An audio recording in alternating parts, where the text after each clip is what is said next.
গত 17 বছর ধরে বাংলাদেশের এক গুমতন্ত্র চলেছে, ফেসিবাদের নির্যাতনতন্ত্র চলেছে এবং এমন এক দুঃশাসন চলেছে যে দুঃশাসনে নামাজ পড়লেও বলা হতো জঙ্গি।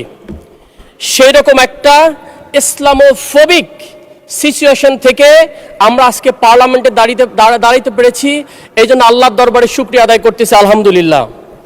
সেই সাথে আমি আজকে শরীফ ওসমান হাদি সহকারে জুলাই অভ্যুত্থানের সেই 1400 শহীদকে আমি শ্রদ্ধা ভরে স্মরণ করছি, আল্লাহর কাছে দোয়া করছি আল্লাহ যেন তাদেরকে জান্নাতে উচ্চ মাকাম দান করেন। সেই সাথে আমি স্মরণ করতেছি আধিপত্যবাদ বিরোধীর যত শহীদ রয়েছেন, বিশেষ করে এন্টি ইন্ডিয়ান হিজমনির আমাদের সবার পরিচিত বেগম খালেদা জিয়াকে আজকে আমি থাকলে হয়তো আমরা ভালো লাগতো, তাকে আমি স্মরণ করছি, তার জন্য আমি দোয়া করতেছি। মাননীয় স্পিকার, আমি এমন এক জেলা থেকে এসেছি, আমার জেলার সামনে বিশেষণ যুক্ত করা হয় দারিদ্রতম জেলা, একটা মঙ্গা পীড়িত জেলা, একটা নদী ভাঙ্গন পীড়িত জেলা। মাননীয় স্পিকার, আমরা অন্য অন্য জেলা থেকে 200 বছর পিছিয়ে আছি। মাননীয় স্পিকার, আমি ওই সব মানুষকে, আমার অঞ্চলের ওই প্রত্যন্ত অঞ্চলের চর যাত্রাপুর, চর গোরখমণ্ডল এবং চর বড়াইবাড়ি, চর বিদ্যানন্দ মানুষগুলোকে ধন্যবাদ জানাতে চাই, যাদের কথা বলার জন্য আজকে আমি পার্লামেন্টে দাঁড়িয়েছি। মাননীয় স্পিকার, মাননীয় স্পিকার, এই 54 বছর ধরে আমার অঞ্চলকে শোষিত, অবহেলিত, বঞ্চিত, বৈষম্য করে রাখা হয়েছে। মাননীয় স্পিকার, মাননীয় স্পিকার, আজকে আপনার মাধ্যমে আমি তাদেরকে শুধু ধন্যবাদ নয়, আমি কিছু আহ্বান জানাতে চাই।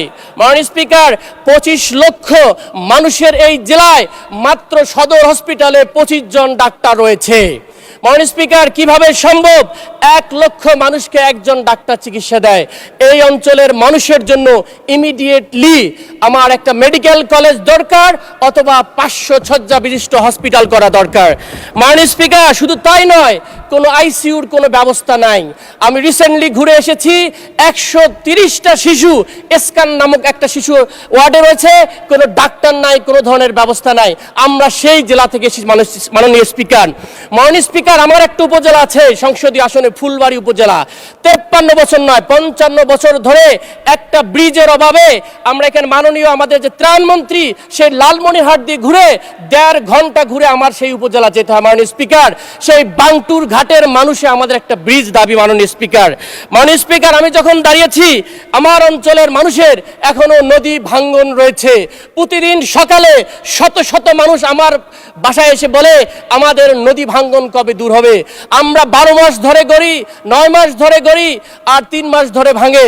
এই রকম করে আমাদের এই অঞ্চলের মানুষের বেকারত্ব চলছে। মাননীয় স্পিকার, এই জন্য নদী ভাঙ্গনের দ্রুত ব্যবস্থা নেওয়া হোক। মাননীয় স্পিকার, একটা মাত্র ট্রেন আমার অঞ্চলে, সেই ট্রেনের মাত্র 100টা সিট বরাদ্দ। কিভাবে সম্ভব একটা জেলা আমরা এগিয়ে যাবো? মাননীয় স্পিকার, আমরা শুনলাম গ্রাম অঞ্চলের উন্নয়নের জন্য এই সরকার খুবই স্বচ্ছ, তাহলে কুড়িগ্রামের ব্যাপারে কেন 64 নম্বর অবস্থানে কোনো দেখা হচ্ছে না? মাননীয় স্পিকার, এই অঞ্চলের অর্থনৈতিক উন্নয়নের জন্য ভুটানের ইকোনমিক জোন নামে যে একটা প্রস্তাবনা রয়েছে, মাননীয় প্রধানমন্ত্রী দৃষ্টি আকর্ষণ করতেছি, এই ইকোনমিক জোনটাকে দ্রুত ব্যবস্থা নেওয়া হোক। মাননীয় স্পিকার, আমি শেষ করতে চাই, তার আগে আমি আমাদের সরকারকে কিছু কথা বলতে চাই। 935 খ্রিস্টাব্দে নিজামুল মুলক তার একটা বই লিখেছিলেন, সিয়াসিয়াতনামা। ওখানে উনি স্পষ্ট করে সরকারকে বার্তা করে বলেছেন, শাসককে, আপনি যদি প্রকৃত ন্যায়পরায়ণ শাসক হতে চান, আপনাকে নিউট্রাল, নিরপেক্ষ হতে হবে এবং আপনার দলের জনগোষ্ঠীকে কন্ট্রোল করতে হবে। মাননীয় স্পিকার, এইটাকে সামনে রেখে আমি 5টা কথা বলতেছি, আমাকে 1 মিনিট সময় বাড়িয়ে দিবেন। 1 নম্বর, গণতন্ত্র শুধু সংখ্যা নয়, এটা একটা নীতি, স্বচ্ছতা, জবাবদিহিতা এবং বিরোধীদের কণ্ঠকে স্পষ্ট বয়ান দেওয়ার সুযোগ করে দেয়া।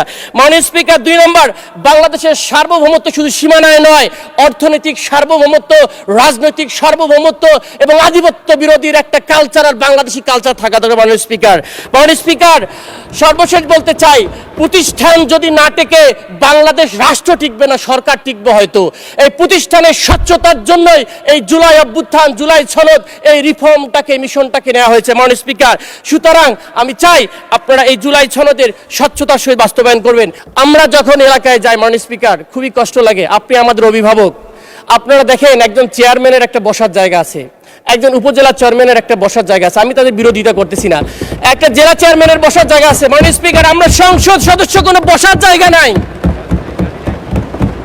মাননীয় স্পিকার, আমরা ট্যাক্স ফ্রি গাড়ি আমরা নিব না বলে দিলাম, কিন্তু আমরা দেখেন একজন এসিল্যান্ডেরও, আমি তার বিরোধী, এসিল্যান্ডের একটা গাড়ি আছে। আমরা সংসদ সদস্যরা আমাদের কি আছে আসলে মাননীয় স্পিকার? আমরা যদি আমাদের অঞ্চলে গিয়ে দাঁড়িয়ে আমরা যদি পলিসি মেকিং করার জন্য একটা পিও না পাই, তাহলে আমরা কিভাবে গবেষণা করে আমার অঞ্চলের মানুষের দুর্দশার কথা বলবো? একটা বসার জায়গা তো মাননীয় স্পিকার একটা ছোটখাটো ব্যবস্থা করেন আপনার মাধ্যমে, এটা একটা দেখা দরকার। এইভাবে আমরা যা অনাথের মতো মনে হয় ঘুরে বেড়াচ্ছি মাননীয় স্পিকার, এটা আমাদের সংসদের সব সদস্যদের চাওয়া। আমার বিশ্বাস এই বিষয়টা আপনি দেখবেন, আমার বিশ্বাস আপনি আমাদের অভিভাবক হিসাবে আমাদের দাবিটাকে আপনারা দেখভাল করবেন। আপনাকে শেষ করে এই কথা বলে যে ক্ষমতা চিরস্থায়ী নয়।